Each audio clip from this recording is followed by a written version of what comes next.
surat Al-Isra ayat 36 yang berbunyi A'udzubillahi minasyaitonirrajim. Bismillahirrahmanirrahim. Wala taqfu ma laysa laka bihi ilm. Inna sam'a wal basara wal fu'ada kullu ulaika kana anhu mas'ula. Dan janganlah kamu mengikuti sesuatu yang tidak kamu ketahui. Sesungguhnya pendengaran, penglihatan, dan hati semua itu akan dimintai pertanggungjawabannya. Ini ada relevansinya, yaitu ayat tersebut menggarisbawahi pentingnya bertindak berdasarkan ilmu dan tanggung jawab. Administrasi pendidik harus dilakukan dengan penuh ketelitian dan kejujuran, karena pengelola data dan informasi akan dimintai pertanggungjawaban atas keakuratan dan integritasnya.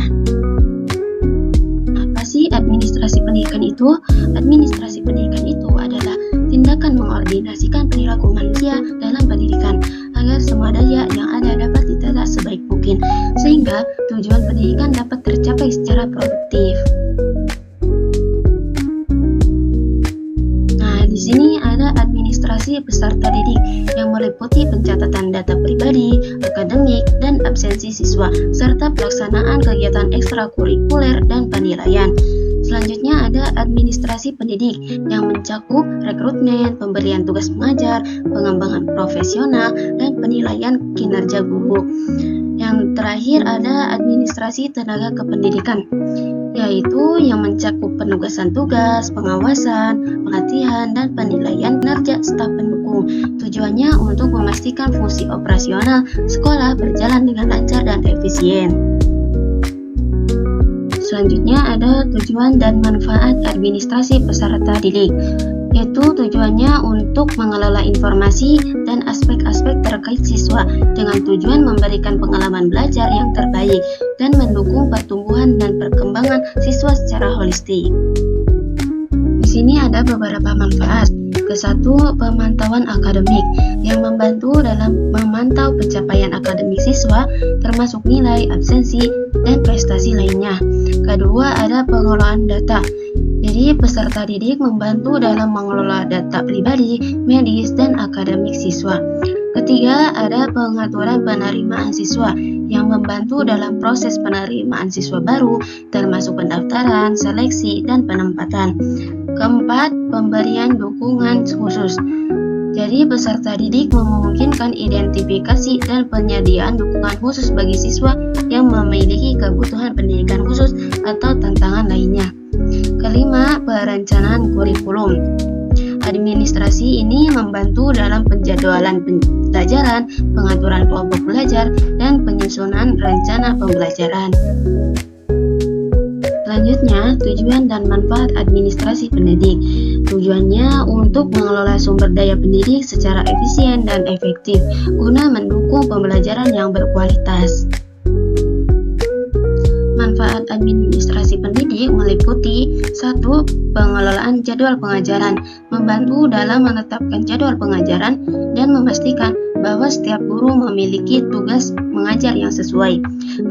Pemberian tugas dan tanggung jawab. Pendidik membagikan tugas dan tanggung jawab pengajaran kepada guru serta memastikan penugasan sesuai dengan keahlian dan spesialisasi masing-masing guru. Ketiga, pengembangan profesional. Pendidik membantu dalam merencanakan dan melaksanakan program pengembangan profesional bagi guru. Keempat, evaluasi kinerja guru. Jadi administrasi ini mendukung proses evaluasi kinerja guru termasuk memberikan umpan balik dan penilaian kinerja secara berkala. Selanjutnya, tujuan dan manfaat administrasi tenaga kependidikan. Tujuannya untuk mengelola staf pendukung secara efisien dan memastikan fungsi operasional sekolah berjalan lancar.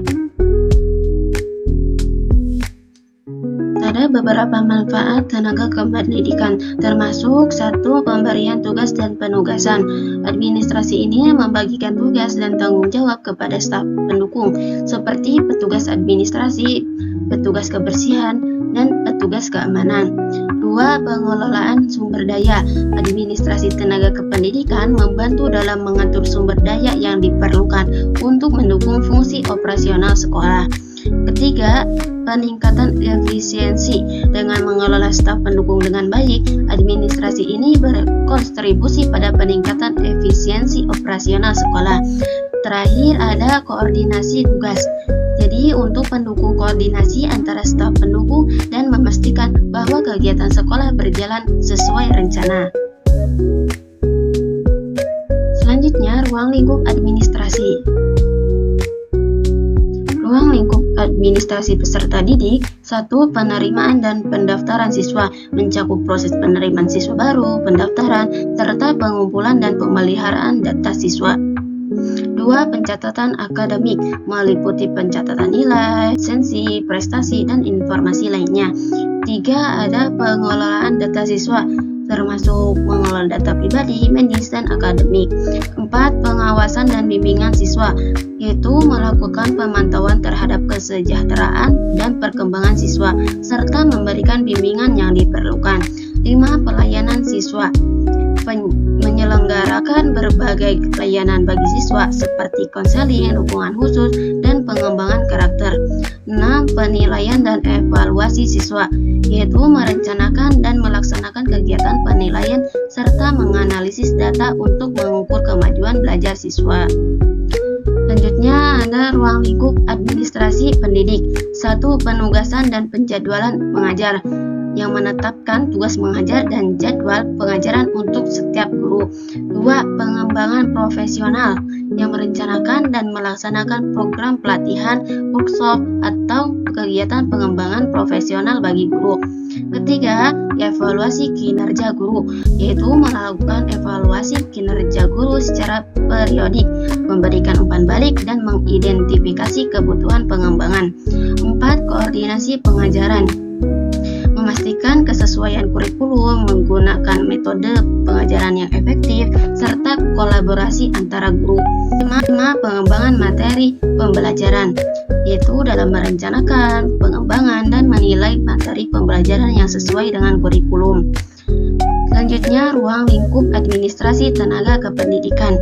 1. Penugasan tugas dan tanggung jawab, yang menetapkan tugas dan tanggung jawab bagi staf pendukung, seperti petugas administrasi, petugas kebersihan, dan petugas keamanan. 2. Manajemen sumber daya yang diperlukan untuk fungsi operasional, seperti fasilitas, peralatan, dan keuangan. 3. Pengawasan dan pengembangan staf pendukung, yang melakukan pemantauan terhadap kinerja staf pendukung, serta memberikan pelatihan dan pengembangan yang diperlukan. 4. Koordinasi fungsional, yang berkoordinasi dengan berbagai staf pendukung untuk memastikan fungsi operasional sekolah berjalan dengan lancar.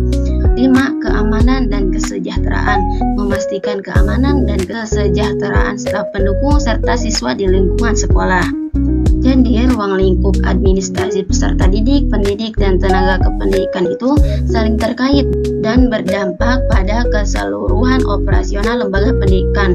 Jadi, keberhasilan dalam mengelola semua aspek ini secara efisien akan mendukung pencapaian tujuan pendidikan dan kualitas pembelajaran yang lebih baik lagi.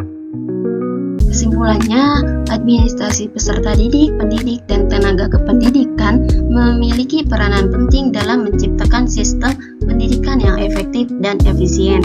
Melalui pengelolaan yang terencana dan teratur, seluruh kegiatan pendidikan dapat berjalan lancar, tertib, dan mencapai tujuan pendidikan nasional. Setiap unsur peserta didik, pendidik, maupun tenaga kependidikan memiliki ruang lingkup administrasi yang berbeda namun saling melengkapi.